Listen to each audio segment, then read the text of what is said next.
ദാദാസാഹേബ് ഫാൽക്കെ പുരസ്കാരം നടൻ മിഥുൻ ചക്രവർത്തിക്ക്. നമസ്കാരം, കൊട്ടാരക്കര മീഡിയയിലേക്ക് സ്വാഗതം. രാജ്യത്തെ പരമോന്നത ചലച്ചിത്ര ബഹുമതിയായ ദാദാസാഹേബ് ഫാൽക്കെ പുരസ്കാരം ബോളിവുഡ് നടൻ മിഥുൻ ചക്രവർത്തിക്ക്.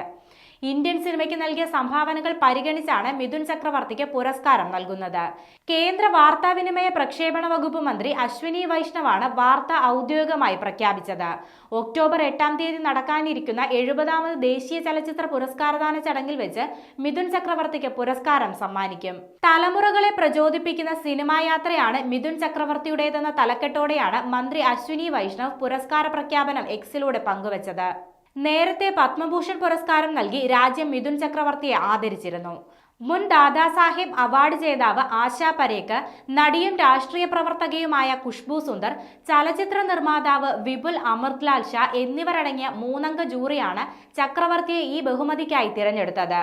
1976 മൃണാൽ സെന്നിന്റെ മൃഗയ എന്ന ചിത്രത്തിലൂടെ അഭിനയരംഗത്ത് അരങ്ങേറ്റം കുറിച്ച മിഥുൻ ചക്രവർത്തി ആ ചിത്രത്തിലൂടെ മികച്ച നടനുള്ള തന്റെ ആദ്യ ദേശീയ പുരസ്കാരം നേടിയിരുന്നു. ഡിസ്കോ ഡാൻസർ എന്ന ചിത്രത്തിലെ അയാമേ ഡിസ്കോ ഡാൻസർ എന്ന ഗാനമാണ് മിഥുൻ ചക്രവർത്തിയെ പ്രേക്ഷകർക്കിടയിൽ കൂടുതൽ പ്രിയങ്കരനാക്കിയത്. 1989 നായകനായി 19 സിനിമ റിലീസ് ചെയ്ത് ലിംഗ ബുക്ക് ഓഫ് റെക്കോർഡ്സിൽ ഇടം നേടിയ നടൻ കൂടിയാണ് മിഥുൻ ചക്രവർത്തി.